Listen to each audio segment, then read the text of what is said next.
Good afternoon, trainers! It's been about a week since the season of Legends came to an end. But was it worthy of the legendary title? Well, that's what we're here to determine. In this review, we'll be going through the events, general spawns, bonuses, and quality of life updates before we wrap things up with the season's legendary Pokemon. Each aspect will receive a thumbs up or thumbs down based on its overall quality. We've got a lot to cover, so let's get started with the Season of Legends events. Starting things off with March, we had the Searching for Legends, Charge Up Week, and Weather Week. I'd like to note that other than Fletchling Calm Day, there were no events during the season's first week. This may seem like a lackluster way to kick things off, but I think it was a necessary break from content considering we had the Kanto Tour and follow-up celebration a week prior. The first event, Searching for Legends, focused on Steel, Rock, and Ground-type Pokemon. This event also introduced Shiny Nosepass and Probopass into Pokemon Go, which are both really unique shinies. The spawns were incredibly diverse, including a lot of Pokemon that we wouldn't normally see, like Lairon and Beldum. Overall, this was a great and solid start to the season, so I'm giving this event a thumbs up. After that, we had the electrifying Charge Up Week. Unlike the previous event, there was no new shiny released. Instead, Tynamo and its evolutions made their debut alongside Mega Manectric in Mega Raids. While Charge Up Week wasn't anything out of the norm for Pogo, I really enjoyed the featured Electric-type Pokemon. This is a type that isn't often featured in events, unlike Flying, Water, or Psychic types, and it is for this reason that I'm giving Charge Up Week a thumbs up as well. The last event of March held the most promise. Weather Week featured Pokemon that spawn in rainy and windy weather, including Lotad, Psyduck, Wingull, and Tailo. What made this event even more exciting was its newly released shiny Pokemon. This was the first time this shiny has ever been available in a Pokemon game. Ever! Yes, you could view it in Pokemon Home's Pokedex, but until this point, there was no legitimate way to obtain it. While this could have been the best event of the month, there was one small problem. The featured Pokemon wasn't actually featured. If you were extremely lucky, it would appear in the wild during rainy weather. Other than that, Rainy Castform was locked behind field and timed research encounters. These field research tasks were extremely hard to find. I went to my usual hunting spot all week and only found a total of 6 quests in an area with over 70 total Pokestops. At the bare minimum, you were able to encounter 5 Castforms after completing the timed research. I just think that a featured Pokemon needs to be more available that could have either boosted the rate of field research tasks or put it on Incense as an exclusive spawn. So moving into April, we had a wide variety of unique events. We had the Spring into Spring, Rivals Week, Sustainability Week, and a celebration for the release of Pokemon Snap. The Spring into Spring event always has some egg-sighting Pokemon and bonuses.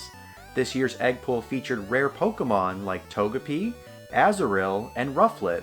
This event also featured Shiny Bunnelby, our second shiny from the Kalos region.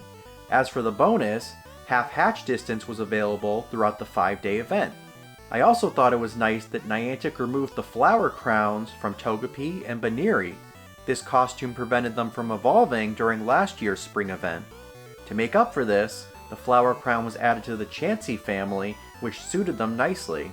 Everything about this event was excellent, so it's getting a big thumbs up.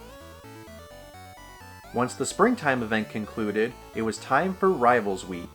This event featured various Pokemon rivals, which included rare spawns like Hitmonlee and Hitmonchan, as well as the regionals Zangoose and Seviper. This event brought a lot of unique Pokemon that we rarely see, as well as regionals that haven't been globally available since GoFest. I'd say it was a pretty unique and fun event, so Rivals Week gets a thumbs up. That being said, there was one feature of Rivals Week that trainers did not particularly enjoy. During the week, we could compete in a global raid challenge in order to earn double catch Stardust. How many raids did we have to complete? Only 40 million, no biggie. But in all seriousness, 40 million raids seemed a bit much, considering we only had a week to complete them. And even if we completed the challenge, the Stardust bonus would only be active until the end of the event, meaning we'd have about a day or two of extra dust. This ended up being the case, though because of technical glitches, the Stardust bonus was extended. At least we got a few extra days to grind for dust. While I am a big fan of these global challenges, I feel that they should be challenging, but not impossible to complete. Do you agree with me? Feel free to let me know in the comments. Next up, we had Sustainability Week. When you think of Sustainability Week, one thing comes to mind: trash, specifically shiny trash. This event brought the highly anticipated shiny Trubbish to Pokemon Go. Players didn't care for this Pokemon prior to the event, but once it became shiny, everyone wanted to pick up trash. In my opinion, this was the best event of April. You had a great shiny release, which also awarded extra Stardust, providing more motivation to go out and catch them. Sustainability Week also introduced Binacle into Pogo, which was a really cool Pokemon as well. In conclusion, this event had a great shiny, cool diverse Pokemon, and encouraged players to go out and clean up their communities, so thumbs up for this one. The last event of April was the new Pokemon Snap celebration. This event featured a variety of Pokemon that appeared in the brand new Pokemon Snap game. It also introduced shiny Smeargle into Pokemon Go.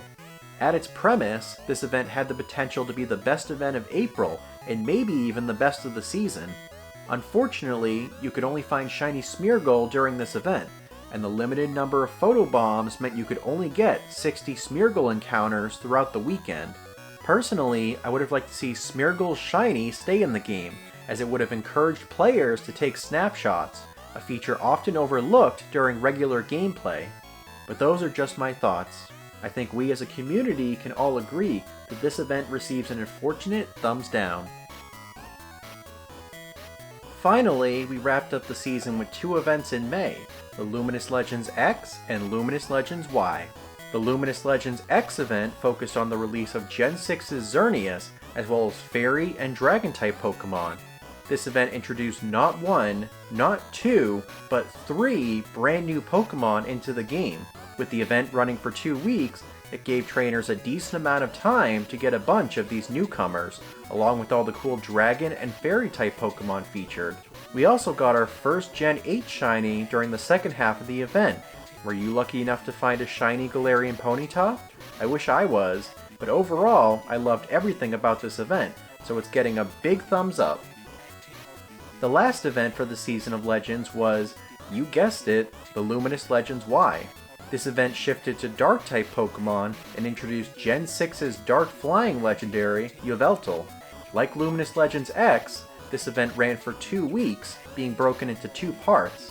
The first focused on defeating Team Go Rocket, while the second featured the shiny release of Galarian Zigzagoon, as well as Sylveon into Pokemon Go.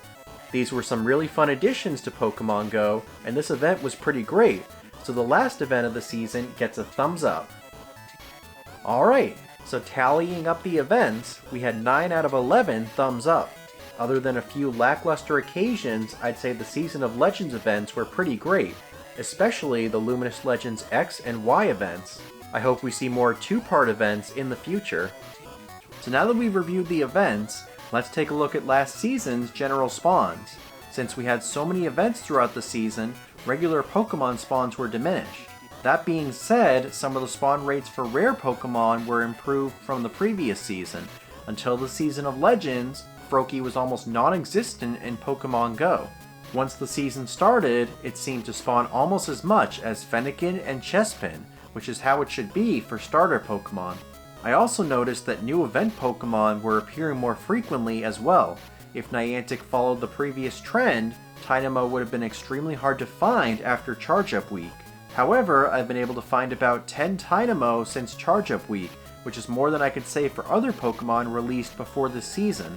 And it is for this boost of rare Pokemon that I give last season's general spawns a thumbs up. Next up, we have the season's bonuses. The Season of Legends brought an increase of XP for legendary raids, as well as a free weekly box in the shop. Over the last 3 months, any completed 5-star raids would yield an extra 25% XP. This meant you would receive 12,500 experience per raid, or 25,000 if you had a lucky egg. This really helped with the level grind if you're someone who does a lot of 5-star raids. This season also debuted a free weekly box in the shop. Each Monday, we could get a box that contained a remote raid pass, as well as other useful items like Pokeballs and berries. Remote raid passes were occasionally distributed prior to the Season of Legends. The fact that we knew we were getting one every week helped trainers prepare, especially rural players who may not have had access to many gyms. Great job, Niantic! I'm giving both these bonuses a thumbs up. Next up, we have the season's quality of life updates. While there weren't a lot of additions this season, Niantic officially changed the way we earn XL candy. This is the candy you need to power up a Pokemon past level 40. Before the update, you would receive XL candy at random. This frustrated trainers, especially when trying to obtain it for legendary Pokemon. With this update, you could receive XL candy from trading, walking your buddy, and catching second and third stage evolutions. Legendary and mythical Pokemon also came with 3 guaranteed XL candy when caught, allowing raiders to accumulate lots of candy. This was a welcomed update for the previously underwhelming system, so the updates receive a big thumbs up. At long last, we're at the final part of our review, the season's legendary Pokemon. This season brought back some familiar faces as well as brand new legendaries. On March 1st, Incarnate Tornadus, Thundurus, and Landorus descended into raids. These legends made their return after nearly a year, so it was good for trainers who missed them the first time around. Additionally, the Forces of Nature returned with their shiny variants, giving trainers another reason to hunt them. As if that wasn't enough, Landorus is one of the best ground-type attackers in Pokemon Go. That being said, the time frame of the trio's return was rather odd. At just under a week each, these bosses felt rather rushed. I normally would have gone out to hunt these bosses, but I didn't have the time. I decided to save my passes and wait for their return, because every legendary returns. It is for this reason I'm going to give their first time back a thumbs down. I would have liked to see them back for a longer period of time, but I'll get to that in a little bit. The Incarnate forms were then replaced by their Therian forms.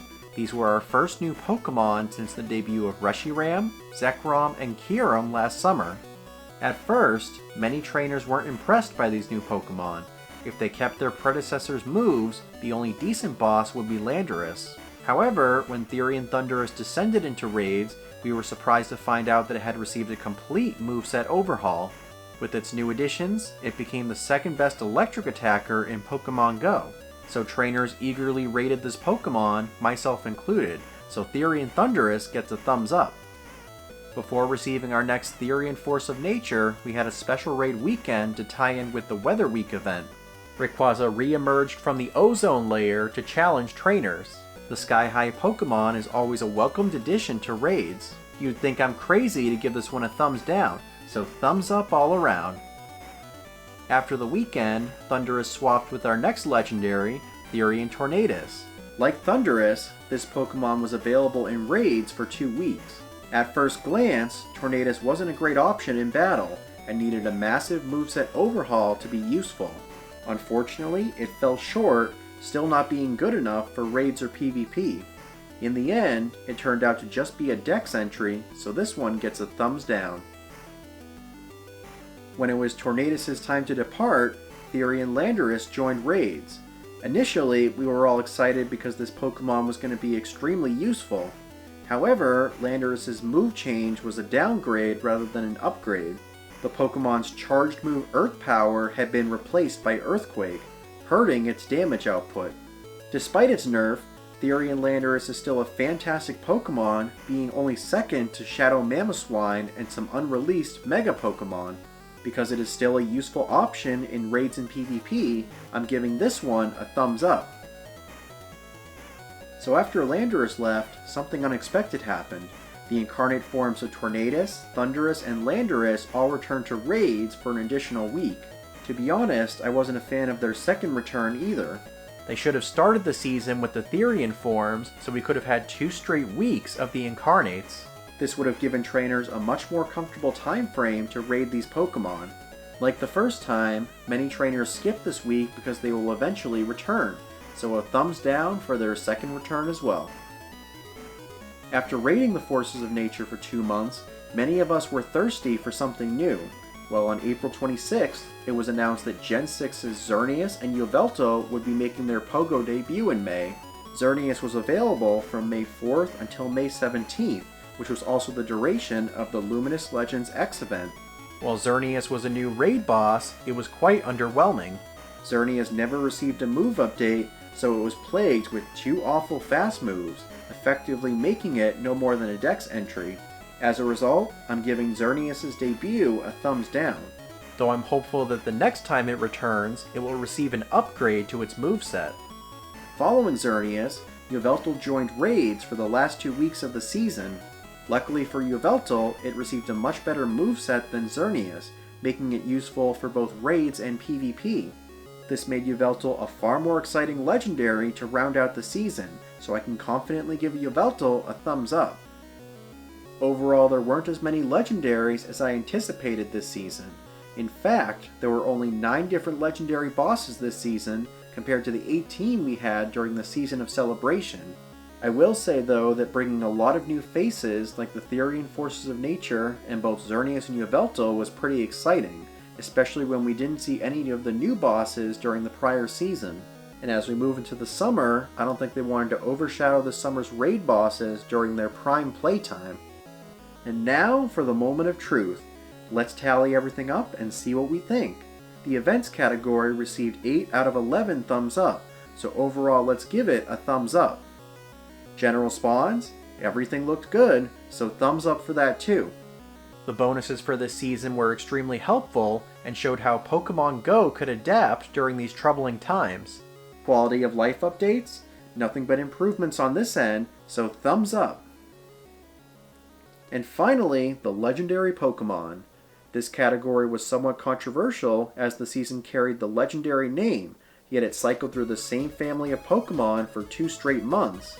When the season first started, I assumed we would see tons of legendaries return, yet things didn't turn out that way. I wouldn't say the season's legendaries failed, I just wished we would have had a more variety of Pokemon. So overall, with 4 out of the 5 categories receiving a thumbs up, I'm going to say this season was indeed legendary.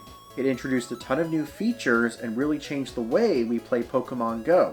And while the legendary Pokemon could have had more variety, I think we'll be seeing some cool bosses later this summer. Now, I want to know what you thought about the Season of Legends, and what was your favorite aspect? Was it a specific event, Pokemon release, or quality update? Feel free to let me know in the comments below. And if you enjoyed this video, consider giving it a thumbs up and hitting that subscribe button to stay up to date with the latest TogeTips. And much thanks if you do. Before we end today's video, I want to give a small update on the channel. I'm going to be taking a break from making videos for the time being, as I need to take some time to focus on my physical and mental health. But in the meantime, Chris will be posting a few videos in my absence, and from what he's told me, there's some really cool concepts in the works. I can't wait to see what he's got planned. So until then, thank you all so much for watching, hope you have a great day, and I will see you all soon. Take care.